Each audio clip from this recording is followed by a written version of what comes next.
আসসালামু আলাইকুম। আমরা মুসলমান।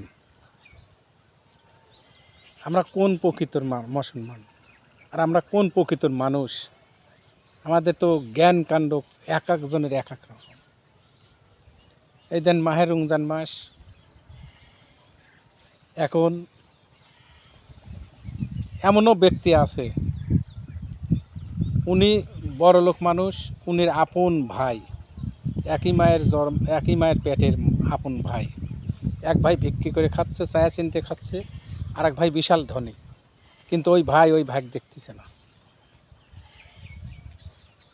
ওই ভাই যদি কালে মনে করে যে এই রমজান মাস একটা সিয়াম সাধনার একটা মাস, আমার ওই ভাগ আমি 5 মণ ধান দেই কি 3 মণ ধান দেই, হয়তো 2000 টাকা দেই, আমার ভাইটা খায়া রোজাগুলি ঠিক মতন সিয়ামগুলি পালন করুক, তা কর বলায়।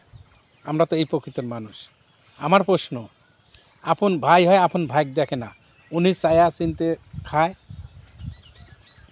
একক তো ভালো মন্দ খাবার পারে না, একক তো খায় আর একক তো কষ্টে দিন যায়।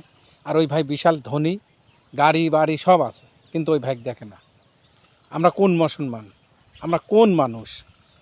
আমার প্রশ্ন, বাংলাদেশের যত মৌলানারা আছেন, আপনারা জালসায় তো অনেক হাদিস কোরআন, অনেক হিদায়তের মানুষের কথা কন, কিন্তু আপনাদের কাছে অনুরোধ, আপনারা বলেন যে আপনার আপন ভাই ভিক্ষি করে খায়, আর আপনি অনেক টেকার মানুষ, জমি জমা গাড়ি বাড়ি সব আছে, আপনি আপন ভাই কেন দেখেন না?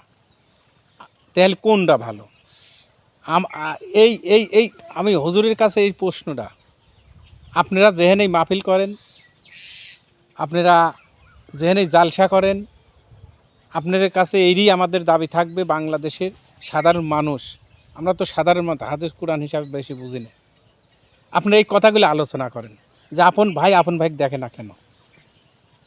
উনির গাড়ি বাড়ি অর্থ সম্পদ সব আছে, উনি আপন ভাই ছায়া চিনতে খায়, দিন আনে দিন খায়, একদিন খায় আর এক তো ভালো মন্দ ভালো খাই না। আপাতত কিছু না হলে সিয়াম সাধনার মাসটা, এই মাসটা তো দেখার উচিত। একটা মানসিক জাকাতও দেয়, জাকাত হিসাবে তো ওই ভাগ দিলি পারে, ভাইটা খায়া পড়িয়ে এই সিয়াম সাধনার মাসটা সিয়াম করে পার করে পারে।